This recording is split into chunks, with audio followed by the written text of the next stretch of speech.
คณะเฉพาะกิจกระทรวงป้องกันความสงบได้มอบผู้ถูกหาสัญชาติไทยที่ก่ออาชญากรรมทางด้านอินเทอร์เน็ตการพนันออนไลน์จำนวน130 คนยิง72 คนให้กับเจ้าหน้าที่ทางการไทยไปดำเนินคดี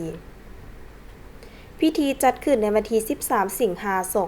2026 ที่ขวามิตรภาพลาวไทยแห่งที่ 1 ณ ขลุงจันทน์ หนองคาย ต่างหน้าเจ้าหน้าที่ฝ่ายลาว เซ็นบทบันทึกมอบโดยพันโทแก่นคำ แก่นทวงศ์ หัวหน้าตำรวจกวดค้นเข้าออกเมืองด่านสากลขวามิตรภาพลาวไทยแห่งที่ 1 ฝ่ายเจ้าหน้าที่ไทยเซ็นรับโดยพันโททิยานภัทร ลังสีพามนกุลรองผู้กำกับการกวดค้นเข้าออกเมือง จังหวัดหนองคายพร้อมด้วยคณะทั้งสองฝ่ายเข้าร่วม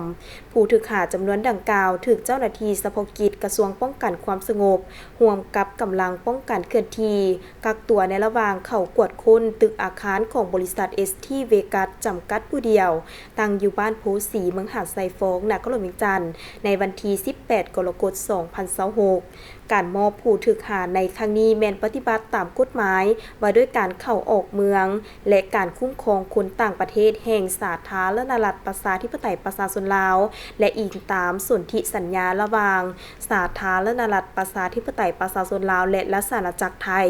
ว่าด้วยการโอนผู้ถูกตัดสินลงโทษและการร่วมมือในการปฏิบัติคำตัดสินคดีอาญาลงวันที่20 มีนา